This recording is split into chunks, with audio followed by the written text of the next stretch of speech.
Muy bien, abran su Biblia, por favor. Abran su Biblia, por favor, al segundo libro de Samuel en el capítulo 6. Y mientras ustedes abren su Biblia, yo oro una vez más. Padre Celestial, al abrir tu palabra, bendícela y llévala, Señor, envíala a hacer todo lo que tú quieres que hagan en nuestros corazones, en nuestras vidas. Y ayúdanos, Señor, a recibirla, Señor, y ponerla en práctica en nuestras vidas para que podamos obtener las bendiciones de la obediencia también. En el nombre de Cristo Jesús. Amén. Muy bien, pues si han estado con nosotros y han estado siguiendo los estudios que hemos tenido en el segundo libro de Samuel, ustedes saben que la semana pasada cuando nos fuimos, dejamos a David buscando hacer algo que Dios sin duda había puesto en su corazón y que él quería hacer porque sabía que el centro de toda la vida de Israel tenía que estar en Jerusalén, el centro político, el centro económico, el centro religioso. Todo debía estar en Jerusalén porque Dios les dijo a los israelitas que cuando entraran en la tierra prometida, Él iba a escoger un lugar en el cual iba a poner su nombre para que ahí todos los israelitas fueran a adorarle, a presentar sus sacrificios, sus diezmos, etcétera, etcétera. Y hemos descubierto a través de nuestros estudios qué fue la ciudad de Jerusalén. Si no nos han estado siguiendo, es muy fácil encontrar nuestros estudios. Los pueden encontrar en Facebook, en la área de videos. Los pueden encontrar en YouTube, en el área de videos también. Y si nos mandan un email, les podemos enviar un enlace para que puedan recibir o puedan ver nuestros estudios por libro y conforme vamos avanzando en ellos. Entonces, la semana pasada dejamos a David yendo a la casa de... ahorita lo acabo de decir, se me olvidó. ¿De quién? No, ahorita lo acabo de decir, se me olvidó. Yendo por el arca en donde había sido dejada por los filisteos cuando la devolvieron a Israel. Pero vimos también cómo hizo o lo que hizo para tratar de llevar el arca a Jerusalén. Y vimos que la puso sobre un carro nuevo. Y vimos que al ir caminando con el carro a un lado del carro, un hombre que se llamaba Abinadab, la casa de Abinadab, un hombre que se llamaba Uzá, que era uno de los hijos de Abinadab, miró que el carro se tambaleó y que la caja quizás se movió de tal forma que parecía que se iba a caer del carro, y lo que hace para tratar de salvar la caja es estirar su mano para detenerla, la toca y inmediatamente Dios lo fulmina, Dios lo mata, ¿verdad? Vimos también cómo anteriormente, y lo vamos a recordar ahorita un poco, pero vimos también cómo los hombres de la ciudad en donde estaba, de la casa de Abinadab, quisieron ver dentro del arca del pacto, y vimos cómo el Señor también mató a otras 50,000 personas por hacer eso. Y Dios tiene maneras establecidas muy, muy, muy claras en su palabra, en la ley, en cómo debía de hacer el pueblo de Israel para poder llevar el arca del pacto de un lado al otro mientras anduvieron en el desierto, y hasta que el arca del pacto no llegara a Jerusalén, en el templo en donde ya iba a estar estacionaria por el resto de la historia de Israel, tenían que hacer las cosas de la misma manera. Entonces va David a la casa de Abinadab, suben el arca del pacto al carro nuevo y salen de ahí para llevarla a Jerusalén, y luego pasa lo que pasa con Uzá. Noten el versículo 8 del segundo libro de Samuel, en el capítulo 6, dice: David se puso muy triste de que el Señor hubiera dado muerte a Uzá, y desde entonces aquel lugar se llama Perez Uzá, que quiere decir el quebrantamiento de Uzá. Versículo 9 dice: David tuvo entonces temor del Señor y se preguntaba: ¿cómo puedo pensar en llevarme el arca del Señor? ¿Cómo puedo tan siquiera yo pensar que de alguna manera puedo hacer algo para llevarme el arca del Señor al ver lo que acaba de suceder? Y parece ser, como les estaba diciendo la semana pasada, que David se disgusta porque Dios mató a Uzá tan solo por tocar el arca. Lo que había hecho Uzá tenía aparentemente una buena motivación porque quería salvar el arca de caer, pero no era lo que Dios deseaba que se hiciera. Y creo yo que en esto podemos ver que Dios no solamente ve lo que hacemos, pero también ve cómo lo hacemos y ve lo que nos motiva a hacerlos. Y creo yo que David malentendió lo que Dios hizo con Uzá. Creo que David, por falta de conocimiento, malentendió lo que Dios hizo con Uzá. Y de hecho, por lo que hizo, juzgó a Dios de que quizás había hecho algo injusto. Pero nosotros sabemos que Dios es un Dios justo, ¿no es cierto? Y si creemos que Dios es un Dios justo, entonces todo lo que hace es también justo. ¿Alguna vez nos hemos enojado con Dios por creer que algo que hizo o dejó pasar en nuestras vidas no es justo? Yo creo que todos hemos tenido esa experiencia en algún momento en el que decimos, Señor, no es justo que esto me esté pasando. Señor, no es justo que haya pasado esto en mi vida. Señor, no es... Ok, el Señor permitió que pasara. ¿Sí? ¿Estamos de acuerdo con eso? Si el Señor permitió que pasara y el Señor es justo, quiere decir que lo que dejó que pasara es también ¿qué? Justo. Quizás no lo entendamos. Quizás ni siquiera lo aceptemos. ¿Sí? Quizás todavía estemos luchando con ello. Quizás todavía tengamos preguntas para el Señor. Pero si el Señor permitió que sucediera, es justo. Y si nos ponemos a examinar lo que sucedió, la verdad era que Dios había mostrado su gracia al no matar a todas las personas que iban con David, incluyendo a David. Porque si todas las personas que iban con David eran las que eran responsables de llevar el arca a Jerusalén, y David iba liderándola, entonces todas las personas que iban con él deberían haber muerto. ¿Se acuerdan cuántos soldados fueron con David por el arca? Llevó a 30,000 soldados, 30,000 de los mejores soldados.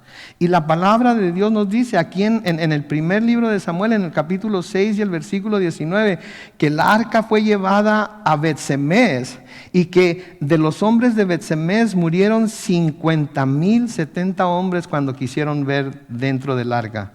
Entonces, si en Bet-Semes murieron 50,000 hombres, ¿sí? Entonces el que en este caso haya muerto uno solo, ¿qué nos muestra del carácter de Dios?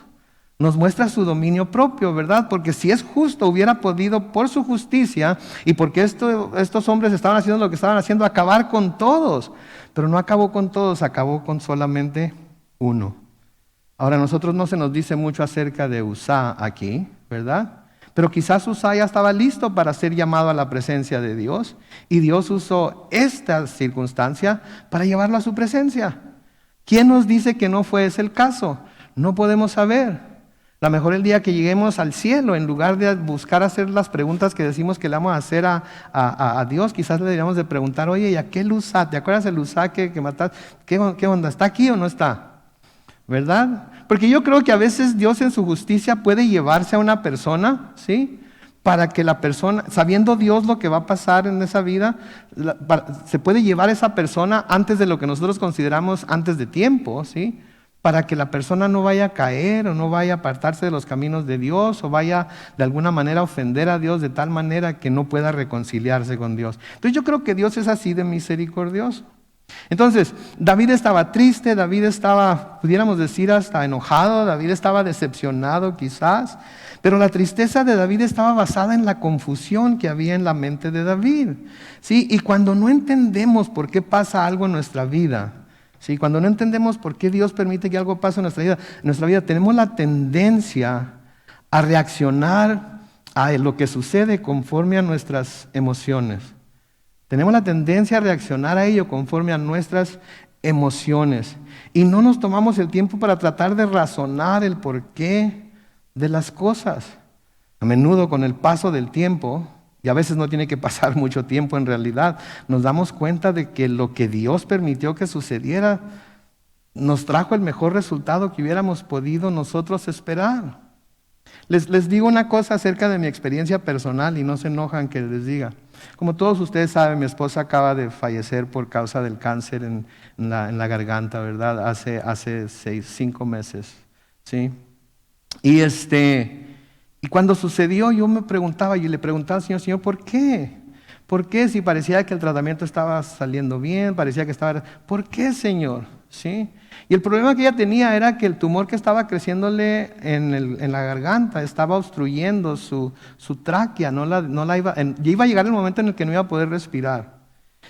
Y cuando todo esto sucedió pensé, Señor, ¿por qué? ¿Por qué? ¿Por qué? ¿Por qué? Y muchas noches me las pasaba llorando, preguntándole al Señor por qué. Y luego viene lo del COVID-19. Y me di cuenta de cómo atacaba el sistema respiratorio. Y me di cuenta que si a alguien lo internaban en el hospital y le descubrían que tenía COVID-19, ya no podía tener contacto con nadie de su familia.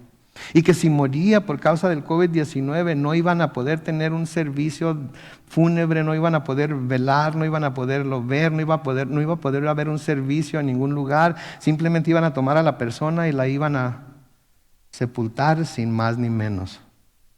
Y cuando todo eso empezó a pasar, por eso les pregunté si podía contárselos. Llegó el momento en el que yo dije, ok, Señor, hubiera sido muy difícil para mí y para mis hijos ver eso. Hubiera sido muy difícil para mí y para mis hijos ser separados de ella en ese momento tan difícil, tener que dejarla en el hospital, no poderla ver cuando yo estaba acostumbrado a pasarme toda la noche con ella en el hospital cuando la llegamos a internar. Yo siento que no iba a poder resistirlo. No iba a poder resistirlo y ella quizás hubiera sufrido mucho más de lo que estaba sufriendo con el cáncer, que parecía que estaba menguando el tumor, pero que en realidad todavía estaba obstruyendo su tráquea. Y aunque es difícil darle gracias a Dios por cosas como esas, a menudo cuando pienso en ello digo, Señor, gracias, gracias. Porque ahorita ya no tiene que preocuparse por ningún COVID-19. Ahorita no tiene que preocuparse por ningún cáncer.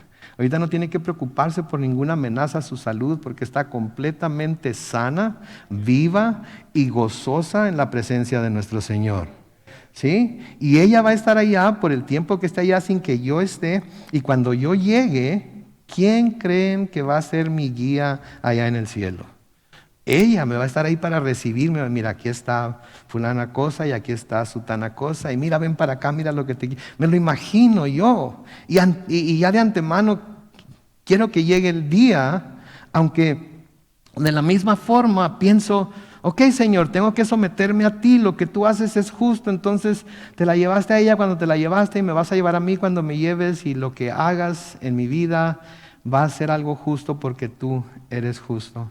Sí, entonces a menudo con el paso del tiempo, y como les digo, a veces no tiene que pasar mucho tiempo, nos damos cuenta de que lo que Dios permitió que sucediera tuvo el mejor resultado posible. Fue lo mejor que pudo haber pasado. Ahora, en este caso, David no podía entender por qué sus buenas intenciones no fueron suficientes.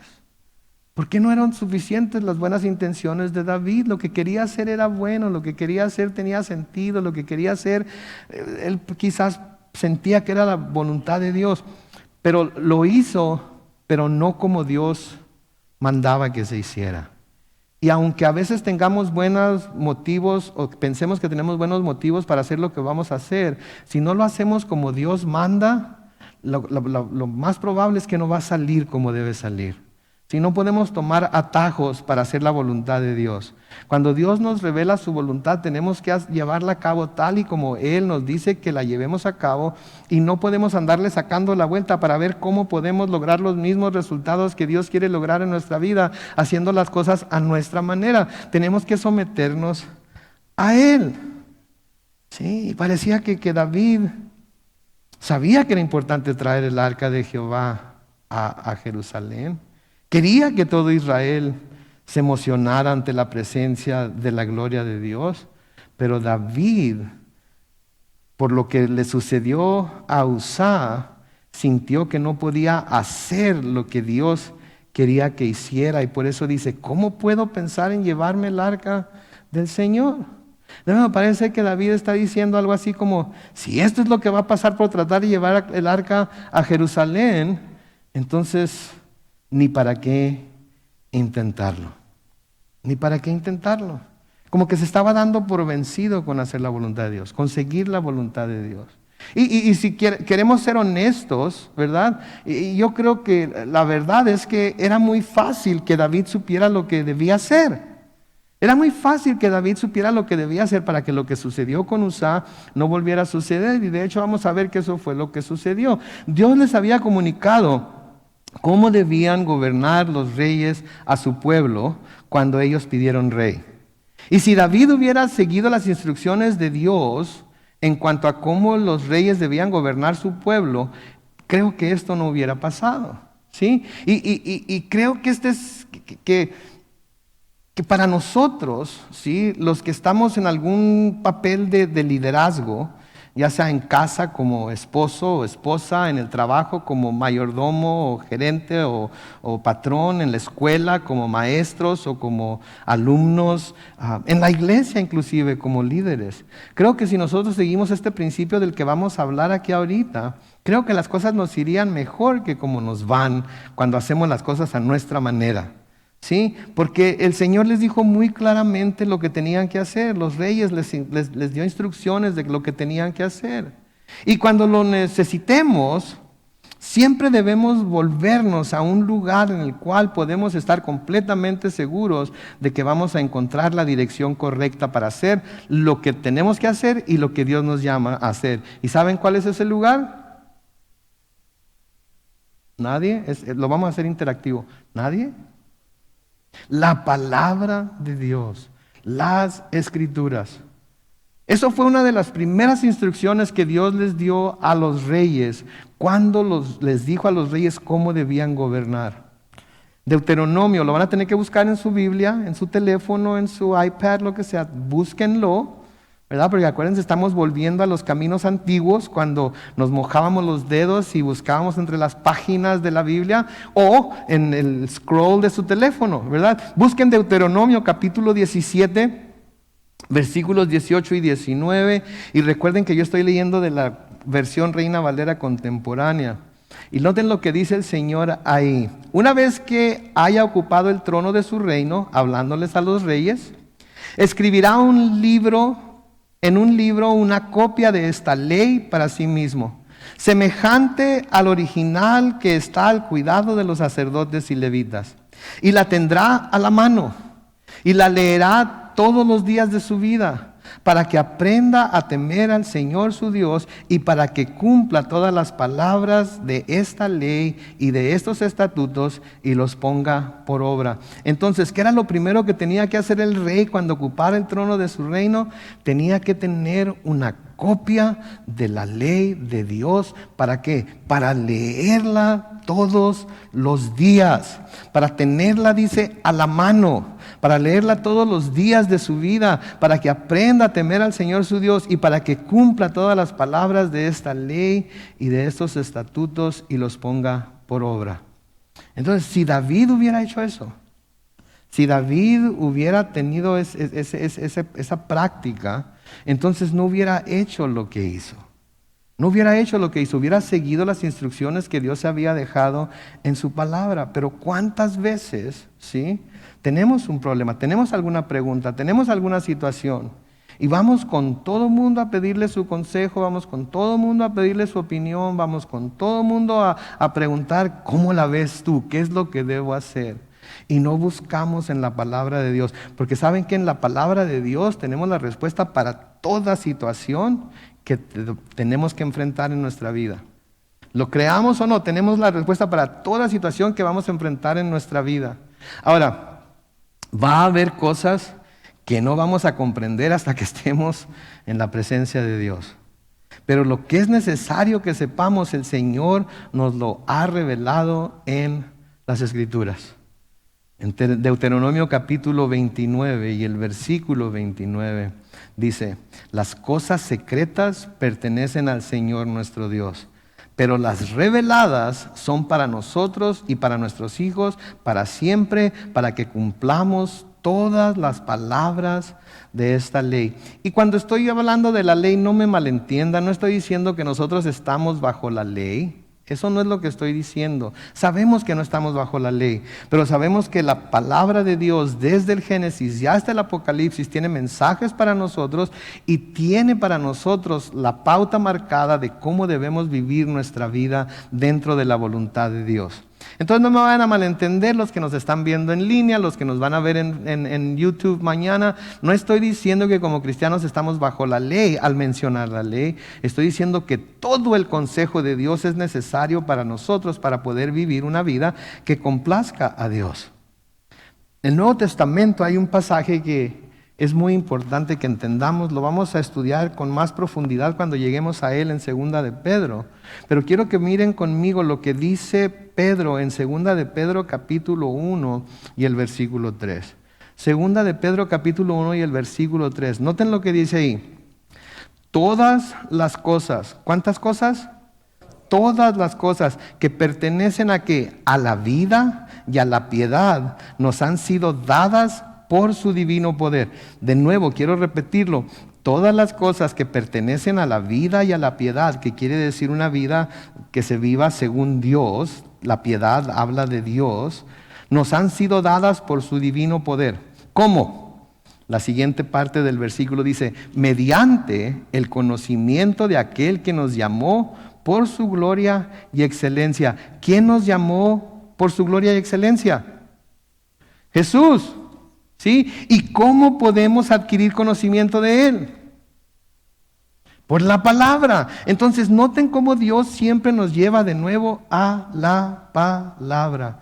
Y si vamos a ponernos bien técnicos y bien teológicos aquí ahorita, ¿cómo se le llama a Jesús en el Evangelio según San Juan? El verbo, que quiere decir palabra. Entonces, conociendo a Jesús, tenemos la habilidad para conocer todas las cosas que pertenecen a la vida y a la piedad, porque nos han sido dadas por el poder divino de Dios mediante el conocimiento de Jesucristo, al cual podemos conocer de una manera bastante profunda y muy íntima a través de las Escrituras. ¿Sí? Entonces, las Escrituras es la base.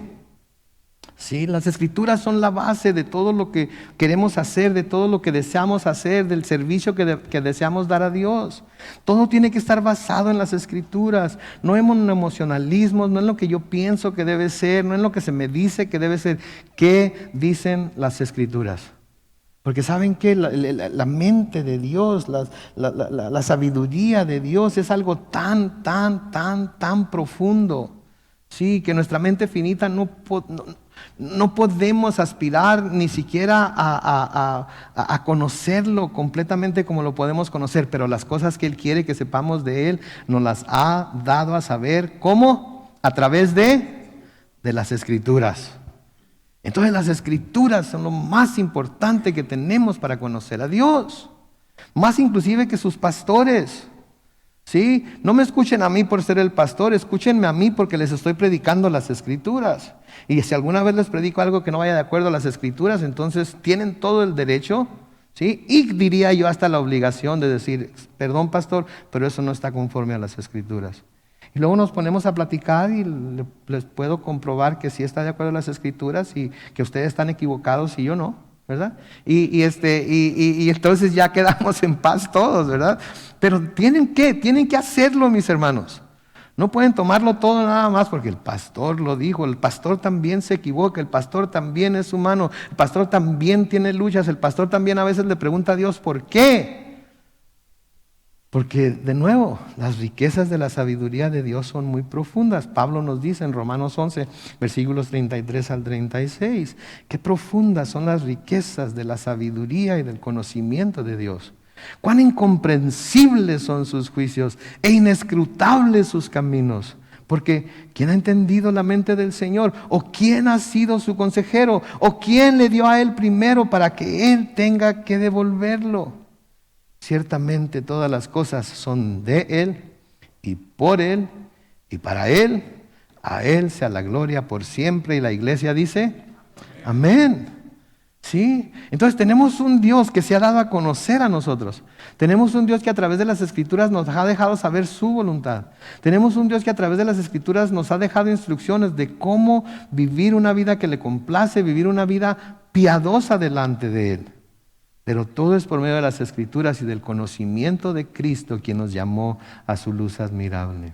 Noten lo que hace lo que sigue sucediendo ahí en el versículo 10 del segundo libro de Samuel capítulo 6. Entonces ordenó que en lugar de llevar el arca del Señor a la ciudad de David, la llevaran a la casa de Obed-Edom el de Gad. Y así el arca del Señor se quedó 3 meses en la casa del gitita Obed-Edom. Noten el resultado. Y Dios lo bendijo a este y a toda su familia. Nada más por tener el arca ahí, Dios lo bendijo. Dios se la encargó. Si Dios la dejó ahí. Me imagino que Obed-Edom ha de haber sido una persona muy apegada a la palabra de Dios. Me imagino que ha de haber tenido un gran temor de Dios. Me imagino que ha de haber sentido una gran responsabilidad porque el arca del pacto estaba ahí en su casa y la cuidó de tal manera que Dios vio que su cuidado era lo que él deseaba que tuviera y lo bendijo grandemente. Ahora de nuevo, noten cómo David se enoja, o sea, quizás se decepciona por lo ocurrido y se desanima y deja esta obra que parecía que era tan importante para él, de llevar el arca a Jerusalén, la deja sin terminar. La deja a medias, ¿sí? La deja a medias. Parecía ser tan importante para él, ¿no es cierto? Vamos por el arca, vamos a llevar un carro nuevo, voy a llevar 30,000 soldados, vamos a traerla a Jerusalén. Y luego tiene una problemilla por ahí y se decepciona. ¿Para qué? ¿Para qué? ¿Sí? Aquí hay una enseñanza también para nosotros muy importante.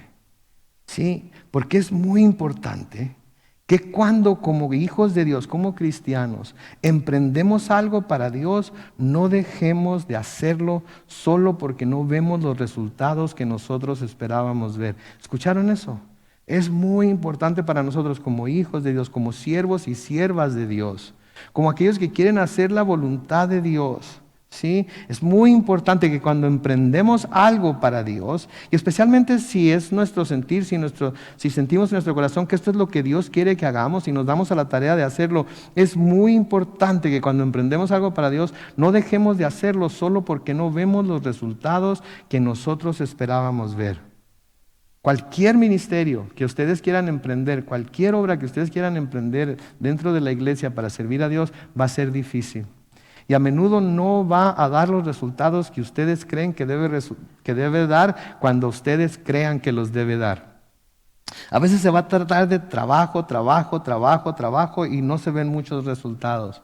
Pero esa es la forma en la que Dios nos llama a hacer las cosas y tenemos que ser constantes y tenemos que ser consistentes. Y si en verdad creemos en nuestro corazón que esto es lo que Dios nos ha llamado a hacer, tenemos que seguir en pie haciéndolo, pase lo que pase. ¿Sí? Quizás las cosas no resultaron tan fáciles como David pensaba que iban a salir. Pero también a veces con nosotros las cosas que hacemos, inclusive en la iglesia, no resultan tan fáciles como pensábamos que iban a ser. ¿No es cierto?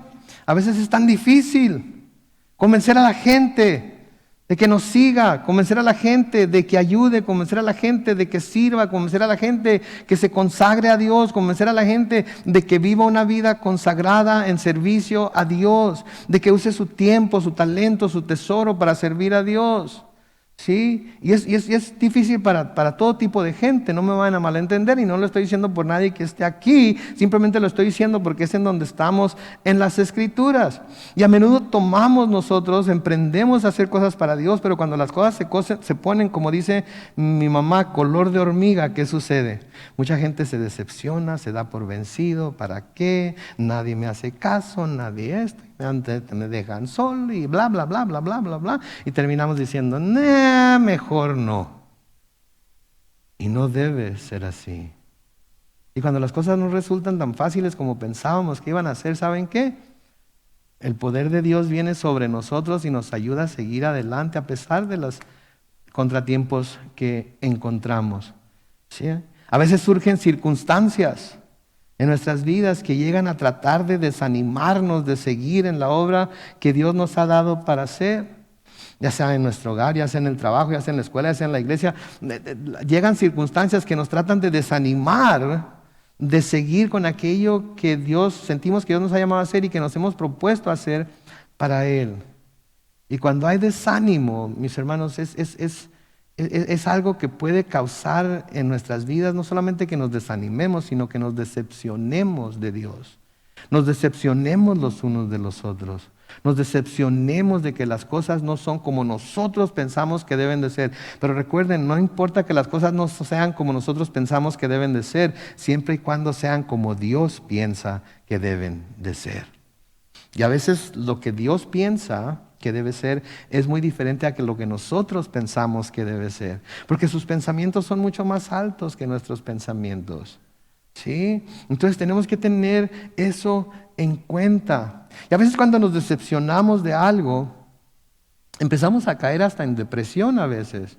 Porque tenemos una decepción tan grande. Decepcionar quiere decir dejar abajo, quiere decir que estábamos siendo sostenidos por algo y de repente ese algo que nos estaba sosteniendo es quitado de debajo de nosotros y ¡zum! Caemos al suelo. ¿Sí? Entonces lo que debemos de pensar es en quién estamos poniendo o en qué estamos poniendo nuestras esperanzas para seguir adelante aun cuando estas circunstancias vienen a nuestras vidas.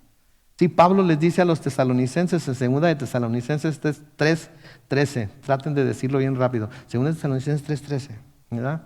Verán cómo no es fácil. 2 de Tesalonicenses 3:13 dice, y ustedes, hermanos, no se cansen de hacer el bien. Punto y aparte. Y yo les digo a ustedes, hermanos que están aquí hoy, y los que nos están viendo en Facebook ahorita, y los que nos van a ver en YouTube mañana, nunca, nunca, nunca se cansen de hacer el bien. Lo que están haciendo para Dios, háganlo hasta que llegue a su feliz término y Dios los ponga en otro lugar o Dios los ponga en otro ministerio para hacer de nuevo lo que tienen que hacer. Y donde quiera que vayan, lo que sea que hagan, van a encontrar esas circunstancias, van a encontrar esas situaciones que van a querer desanimarlos. No se desanimen, no se desanimen, no se cansen de hacer el bien. A los Gálatas les da un consejo más. Noten, en Gálatas 6:9 les dice, no nos cansemos pues de hacer el bien, porque a su tiempo cosecharemos si no nos desanimamos. ¿Saben que quizás ahorita no hemos cosechado lo que creemos que debemos cosechar? Pero eso no debe de llevarnos a tomar la decisión de, últimamente, desde esto yo ni era mío, a mí me lo echaron. No, tenemos que seguir adelante, trabajando, sirviendo, haciendo el bien. ¿Por qué? ¿Sí? Porque a su tiempo vamos a cosechar, pero si no nos desanimamos. Hay mucha gente que deja un montón de cosas a medias, ¿no es cierto? Deja un montón de cosas a medias y nunca encuentra satisfacción en ninguna de esas cosas que deja a medias porque nunca lo lleva a su feliz término y nunca ve todo lo que Dios puede hacer a través y por ellos, porque se dan por vencido muy rápido. Se dan por vencido muy rápido. ¿Sí? Tenemos que seguir entonces adelante. David de nuevo no se explicaba lo que Dios había hecho, se desanimó y dejó la obra sin terminar. Pero vamos a ver que va a volver 3 meses después haciendo lo correcto y Dios lo bendecirá. Entonces, estamos viendo aquí lo que puede suceder cuando tenemos la buena intención de hacer algo por Dios, pero no lo hacemos como Dios manda que lo hagamos, ¿verdad? Pero cuando las cosas se hacen como Dios manda que se hagan, los resultados son muy diferentes. Noten ahí en el versículo 12 de Primera de Reyes, capítulo 6, cuando David se enteró de que por causa del arca del Señor, el Señor había bendecido a Obed-Edom y toda su familia, lleno de alegría, llevó el arca a la ciudad de David. Ahora aquí dice, llevó el arca a la ciudad de David, pero tenemos que ver cómo la llevó. ¿Sí? Noten ahí. Entonces, quizás después de ver las bendiciones de Dios sobre la casa de Obed-Edom, se preguntó, ¿cómo es que él está siendo bendecido? Pero cuando yo intenté traer el arca a Jerusalén, Dios mató a Uzá. ¿Sí? Pero de nuevo, por lo que vamos a ver aquí a continuación, parece ser que David consultó las escrituras finalmente, o consultó a los sacerdotes, o consultó a algún profeta, quizás el profeta Natán, y se le dieron las instrucciones correctas de cómo debía hacer esto, y lleva a cabo lo que tiene que hacer. Y noten que ahora en el versículo 13 vemos que el arca no está siendo llevada en un carro, sino que está siendo cargada. Está siendo cargada, ¿sí? Porque noten lo que dice, apenas habían dado 6 pasos los que llevaban el arca, entonces iban caminando y ahí llevaban el arca con ellos, ¿sí? Entonces, apenas habían dado 6 pasos los que llevaban el arca cuando David ofreció un sacrificio, un buey y un carnero engordado. Entonces, ahora ya no la pusieron en un carro. Ahora, y vamos a ver más adelante quiénes eran, ahora iban los encargados de llevar el arca, iban cargándola, como vamos a ver que se tenía que hacer, y no solamente iban cargándola, sino que apenas si dieron 6 pasos de cuando la levantaron, se detuvieron y David presentó un sacrificio de consagración delante de Dios. Ahora, aquí tenemos que hacer una explicación, ¿verdad? Porque algunos comentaristas dicen que esta procesión se detenía cada 6 pasos y cada 6 pasos se presentaba un sacrificio delante de Dios. Pero imagínense el tiempo que se hubiera llevado dar 6 pasos, sacrificar un animal, presentar el sacrificio y luego levantar el arca y luego caminar otros 6 pasos y luego matar otro animal. Sería mucho tiempo. Sí, entonces otros comentaristas dicen que también es posible que se hayan detenido después de haber tomado los primeros 6 pasos, que hayan presentado un sacrificio de consagración para la procesión que se estaba haciendo y que luego siguieron su viaje. Como lo queramos ver, ¿saben qué nos dice esto acerca de la adoración? Esto nos dice que la adoración cuesta trabajo. Cuesta trabajo. La verdadera adoración, adorar a Dios como se necesita adorar, cuesta trabajo. Significa que vamos, aunque se nos haga tedioso, aunque se nos haga innecesario, aunque se nos haga lo que se nos haga a nosotros, tenemos que adorar a Dios como Él merece ser adorado y como Él manda en su palabra que lo adoremos. La semana pasada lo dijimos, que es como en espíritu y en verdad. En espíritu y en verdad. Y a menudo eso significa morir a nosotros mismos. Sí, porque a veces, no levanten la mano, pero ¿a poco no es cierto que a veces no tenemos ganas de venir a la iglesia? A veces no tenemos ganas de venir y adorar al Señor. Y a veces, y no estoy diciéndolo por nadie, por favor, no me vayan a malentender, no lo estoy diciendo por nadie, simplemente la verdad. Mucha gente llega tarde a la iglesia pensando que el tiempo de adoración no es tan importante como la predicación. La adoración es lo que prepara nuestro corazón para recibir la palabra de Dios.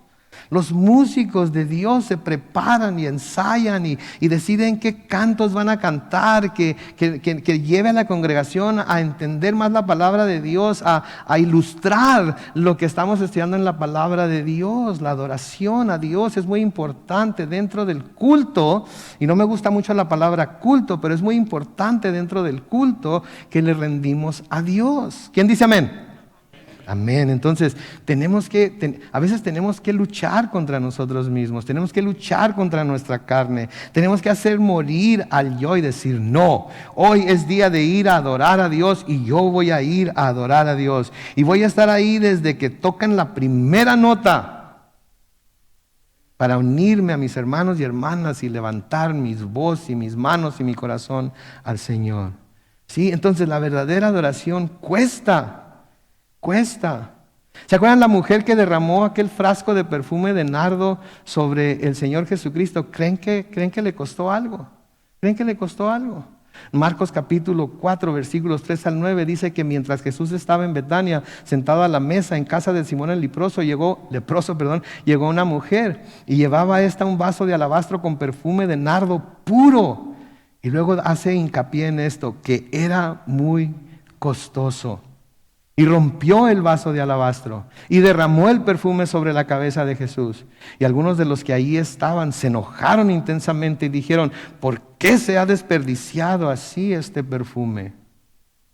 Podría haberse vendido por más de 300 días de sueldo, o sea, 300 denarios. Y ese dinero haberlo dado a los pobres. Y se enojaron mucho contra ella, pero Jesús les dijo, déjenla tranquila. ¿Por qué la molestan? Ella ha efectuado en mí una buena obra. A los pobres, escuchen esto para aquellos que quieren acabar con la pobreza, a los pobres siempre los tendrán entre ustedes. y cuando quieran podrán hacer por ellos algo bueno. Pero a mí no siempre me tendrán. Esta mujer ha hecho lo que pudo, se ha anticipado a ungir mi cuerpo para la sepultura. Y luego noten el versículo 9, de cierto les digo que en cualquier parte del mundo donde este evangelio sea proclamado, también se contará lo que esta mujer ha hecho y así se recordará. Ahorita se están cumpliendo esas palabras de Jesús.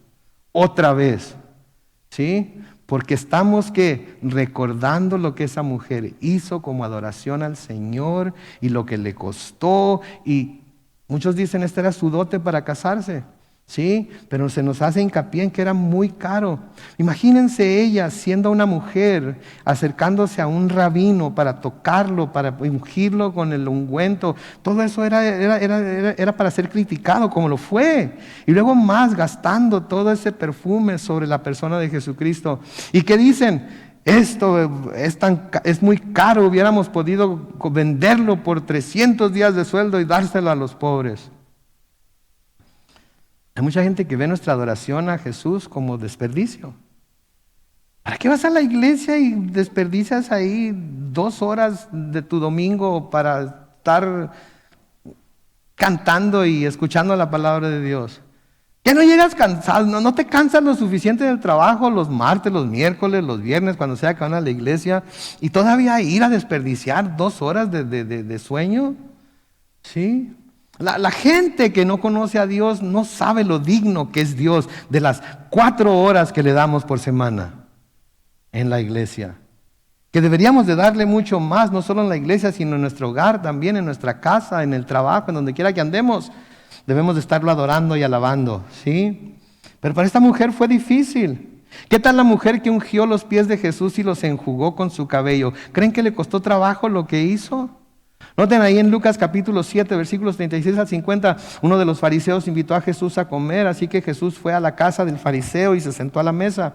Cuando una mujer de la ciudad que era pecadora se enteró de que Jesús estaba a la mesa en la casa del fariseo, llegó con un frasco de alabastro lleno de perfume. Llorando se arrojó a los pies de Jesús y comenzó a bañarlos con lágrimas y a secarlos con sus cabellos. También se los besaba y los ungía con el perfume. Y cuando el fariseo que lo había convidado vio esto, pensó, si este fuera profeta, sabría que la mujer que lo está tocando es una pecadora. Y entonces Jesús le dijo, Simón, tengo que decirte algo. Simón dijo, dime, maestro. Se fijan, está en la mente pensando, si este camarada fuera profeta, sabría que esta mujer que lo está tocando es una pecadora y le daría una patada para quitarla de ahí. Y luego Jesús, sabiendo lo que había en su corazón, le dice, Simón. Y el hipócrita dice, dime, maestro. ¿Se fijan la diferencia entre la religiosidad y la verdadera adoración? La religiosidad es de los labios para afuera nada más, pero aquí dime, maestro. Versículo 41, un acreedor tenía 2 deudores, uno le debía 500 días de sueldo, el otro 50. Como ninguno de los dos podía pagarle, les perdonó la deuda a los dos. Ahora dime, ¿cuál de ellos lo amará más? Simón le respondió, me parece que aquel a quien le perdonó más. Jesús le dijo, tu juicio es correcto. Entonces se volvió a la mujer y le dijo a Simón, mira, a esta mujer, cuando llegué a tu casa no me diste agua para lavarme los pies, pero ésta los ha bañado con sus lágrimas y los ha secado con sus cabellos. No me diste un beso, pero ésta no ha dejado de besarme los pies desde que entré. No ungiste mi cabeza con aceite, pero esta ha ungido mis pies con perfume.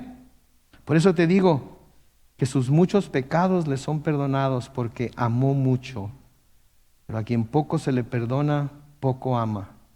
Y a ella le dijo, tus pecados te son perdonados. Los que estaban sentados a la mesa con él comenzaron a decir entre sí, ¿quién es este que también perdona pecados? Pero Jesús le dijo a la mujer, tu fe te ha salvado, ve en paz. Noten, no fue lo que hizo lo que la salvó, sino la fe que tuvo al hacerlo.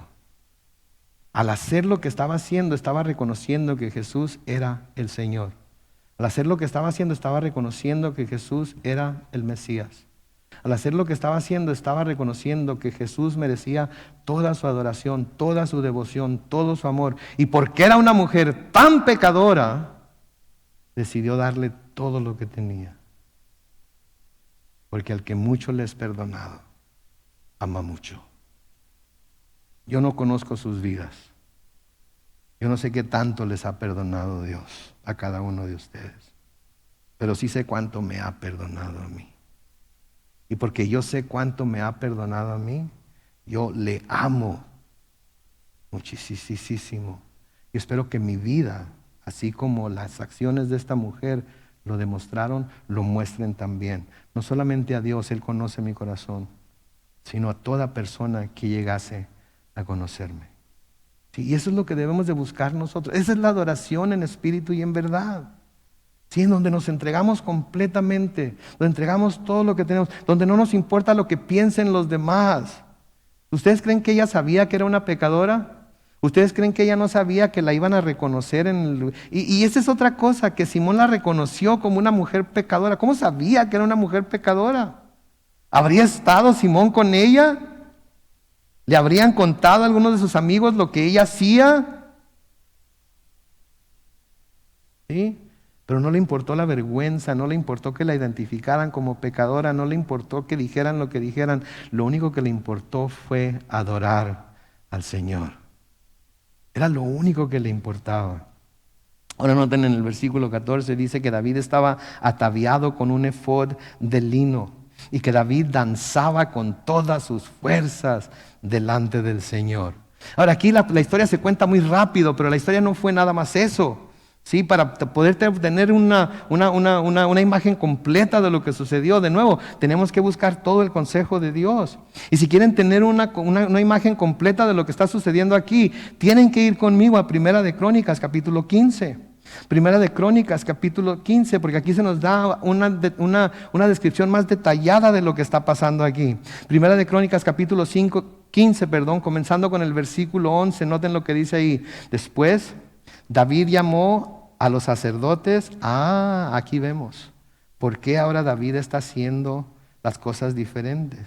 Después David llamó a los sacerdotes Sadoc y Abiatar, y a los levitas Uriel, Asaías, Joel, Seramías, Eliel y Aminadab. Y les dijo: ustedes son los principales padres de la familia de los levitas, así es que santifíquense ustedes y sus hermanos y lleven el arca del Señor, Dios de Israel, al lugar que le he preparado. Como ustedes no lo hicieron así la primera vez, escuchen, el Señor nuestro Dios nos castigó, pues no lo consultamos como debíamos hacerlo. Ahora no les está diciendo, no les está echando la culpa diciendo, ya ven, como ustedes no fueron con nosotros. No, él está diciendo, porque ustedes no fueron los que cargaron el arca. Porque tratamos de llevarla sobre un carro nuevo y no como Dios dice. Por eso el Señor nos castigó en aquel tiempo. De nuevo en el versículo 12, ustedes son los principales padres de familia de los levitas, así que santifíquense ustedes y sus hermanos y lleven el arca del Señor, Dios de Israel, al lugar que le he preparado. Como ustedes no lo hicieron así la primera vez, el Señor nuestro Dios nos castigó, pues no lo consultamos como debíamos hacerlo. Versículo 14 de Primera de Crónicas 15 sigue diciendo: los sacerdotes y los levitas se santificaron para transportar el arca del Señor, el Dios de Israel. Y por medio de las barras, los descendientes de los levitas, que era lo que Dios había dicho, llevaron el arca de Dios sobre sus hombros conforme a la palabra del Señor y tal y como lo había ordenado Moisés. Versículo 16, además David les dijo a los jefes de los levitas que de entre sus parientes designaran cantores con instrumentos musicales, es decir, con salterios y arpas y címbalos, y que los tocaran y levantaran alegremente la voz. Luego nos brincamos del versículo 16 al 25 y dice: con gran alegría David y los ancianos de Israel y los capitanes de legiones fueron a trasladar el arca del pacto del Señor de casa de Obed-Edom. Dios el Señor ayudó a los levitas a llevar el arca del pacto y se sacrificaron 7 novillos y 7 carneros. Versículo 27, y David, es en donde tenemos acá en el versículo 14 de segunda de Samuel, y David iba vestido de lino fino y además llevaba sobre sí un efod de lino. Y todos los levitas que llevaban el arca y los cantores iban vestidos de lino. Y entre los cantores, Kenanías era el maestro de canto. Fue así como todo Israel transportó el arca del pacto del Señor en medio de jubilosos sonidos de bocinas, trompetas y címbalos y al son de salterios y arpas. Cuando se hacen las cosas conforme Dios manda, ¿saben qué? Se tienen buenos resultados.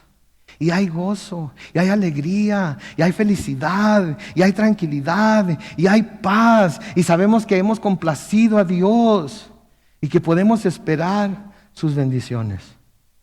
¿Sí? Cuando David lo hizo correctamente, cuando David lo hizo como Dios mandaba, todo el pueblo se entregó a ello y todo el pueblo se llenó de júbilo, de alegría. Todo el pueblo se llenó del gozo del Señor al hacer lo que el Señor los había llamado a hacer. Versículo 15 sigue con la narración de esto que dice: lo mismo hacía todo el pueblo de Israel que acompañaba el arca del Señor. Todo era júbilo y sonido de trompetas, mientras que David y todo el pueblo danzaban alegremente delante del Señor al son de instrumentos musicales de madera, de hayá, de arpas, salterios, panderos, flautas y címbalos. Cuando el arca del Señor, noten en el versículo 16, llegó a la ciudad de David, Mical, la hija de Saúl, estaba mirando por la ventana y al ver a David saltar y danzar delante del Señor, sintió por él un profundo desprecio. David iba contentísimo, David iba alegre, el pueblo iba contento, todos iban cantando y danzando y saltando y haciendo gran alarde porque Dios, el arca del pacto, los había acompañado hasta Jerusalén. Pero luego Mical, la esposa de David, lo ve y ve su manera tan desenfrenada de adorar a Dios y ve que no tiene ningún cuidado, que está completamente abandonado a la adoración de Dios, que está completamente entregado a la adoración de Dios. ¿Y qué sucede? Siente por él un profundo desprecio. ¿Sí? Recuerden, Mical era la hija de Saúl. ¿Sí? Era la primera esposa de David. Y ahora lo ve brincando, saltando y adorando a Dios. ¿Qué sucede? ¿Qué pasa? ¿Por qué sintió ese desprecio contra él? A veces va a suceder, mis hermanos, que cuando nos entregamos completamente a la adoración a Dios, siempre va a haber alguien, especialmente alguien que nos conoce muy bien, que va a juzgarnos, que va a decir, como vamos a ver la semana que entra, que Mical dijo: ay, sí, te miras muy bonito ahí alabando al Señor. Ya no te acuerdas de cuando... Mira nomás, canta como si tuviera muy bonita voz. Levanta las manos como si no tuviera nada de qué avergonzarse. Se abandona mira, parece la mera verdad, qué bárbaro. Ya no se acuerda de cuando andaba, como dice mi mamá, de yo lo vi, nadie me lo contó. No nos importe lo que la gente diga. Cuando se trate de adorar a Dios, adorémoslo con todas nuestras fuerzas, con todo nuestro corazón, con todo nuestro ser. Abandonémonos a su adoración y ¿saben qué? Nadie más existe a nuestro alrededor, excepto la presencia de Dios en medio de nosotros. Amén. Vamos a orar.